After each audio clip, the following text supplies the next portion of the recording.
و امروز در مورد قصه موسی عیسایف، یعنی ادامه همان قصه های پیشی، برای شما کمی معلومات خواهیم داد. با آغاز جنگ شهروندی و بعد غلبه نسبی از جانب نیروهای اپوزیسیونی علیه نیروهای به اصطلاح کمونیست پرست، کارتای محل که تا به این دم در زیر شعار پردبدبه ملی و اسلامی نهان بود و بازی درآمد. نیروهایی که تا به این دم و ارمانهای ملی و اسلامی باور داشتند، در یک لحظه کوتاه دریافتند بازیچه دستی بازیگران پرهنر محلی بودند. و همین خاطر به طور عاجلی سازمان‌های محلی تأسیس یافتند که مراد پیشوایان آن موقع یافتند در دایره‌های محلی بود و بس. یعنی گویا ایشان در زیر تأثیر اندیشه‌های اسلامی و ملی در صف نیروهای اپوزیسیونی به راه خطا رفته بودند و هدفهای محلی را فراموش کرده بودند. اتابک امیربک بعد درک آن که میان او و اسلامگرایان جری بیتگی است، سازمان محلی لعلی بدخشان را، اصل‌الدین صاحب نظر سازمان محلی وادی حصار را و موسی عیسایف سازمان محلی زرافشان، نمایندگان خوجند سازمان همدلان را تأسیس دادند. در کلا باشد کیها باز سازمان محلی آشکارا فعالیت میکرد. موقع مردم وادی زرافشان از همه پیچیده تر بود. در مدت 10 ساله حکمروایی نمایندگان خوجند آنها را به منصب‌های بلند راه نمی‌دادند و شخصیت‌های معروفی برآمدشان از این منطقه در دو میدان مقابل یکدیگر ایستاده امیدوار بودند که این نامهربانی‌ها در من بعد باید جبران شود. در یک جانب موافق وقتی کمیته گمرک مولان عالمov، رئیس دفتر مطبوعات پرزیدنتی کریم عبدالله، رئیس شورای عالی جمهوری تاجیکستان سفرعلی کنجیو، گنرال وزارت امنیت، در من بعد رئیس کمیته گمرک خدایقل همراقلov، دپوتات شورای عالی جمهوری تاجیکستان هنرمند مردمی اتحاد شوروی جورابک مراد، سردبیر روزنامه صدای مردم دپوتات شورای عالی جمهوری تاجیکستان مرادالله شیرالیو، رئیس کمیسیون انتخابات جمهوری تاجیکستان خالمراد شریفov و دیگران دستگیری از سیاست پرزیدنت قانونی انتخاب شده یعنی رحمان نبیев میکردند.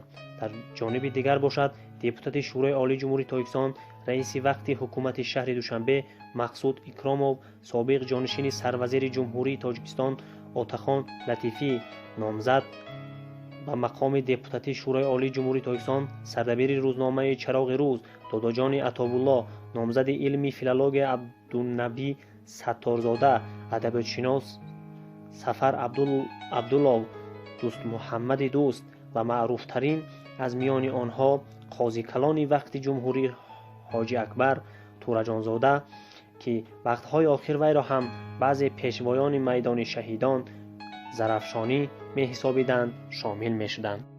وقتی که سازمان زرافشان در کاخ وحدت تأسیس می یافت، در جلسه اول برای انتخاب رئیس بحث برخاست.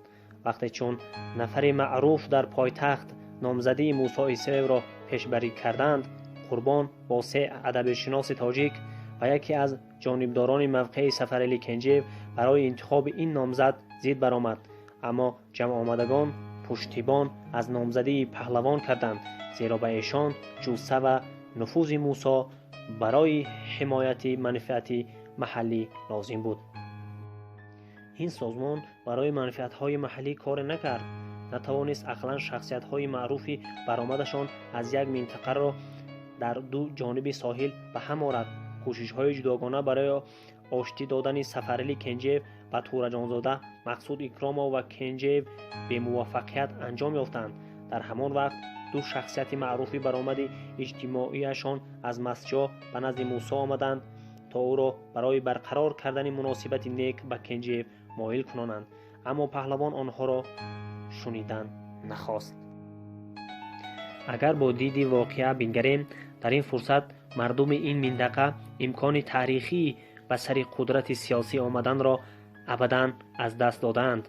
به هم آمدن همه چهره‌های در یک سنگر شاید می توانست به دست ایشان لجام سیاسی را دهد، ولی ایشان به خاطر هدفهای ملی، دینی، ایدئولوژی نتوانستند به هم آیند. آنها ارمانهایشان را بالاتر از منافع محلی گذاشتند و در ادامه سنگین‌ترین جزا گرفتند. мавлон олимов олимҷон абдуллов писари карим абдуллоев муродуллоҳ шералиев муҳаммадин олимпур отахон латифӣ сафаралӣ кенҷев ба дасти қотилон кушта шуданд. мақсуд икромов дар роҳи баромад аз самарқанд ба таври пурмуаммо дар садамаи автомобилӣ ҳалок шуд.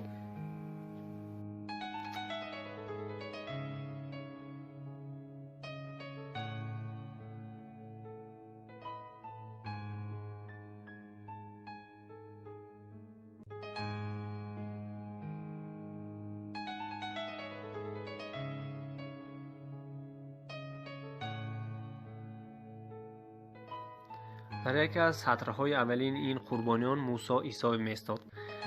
дар ҳолати дар душанбе мондан марги мусо яқин менамуд. инро ҳама нафароне ки дар он шабонарӯз дар душанбе ба паҳлавон рӯбарӯ шуда буданд ёдовар мешуданд.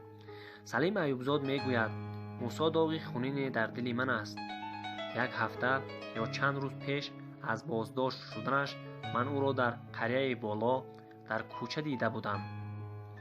ҳамсӯҳбат ҳам гардида будем.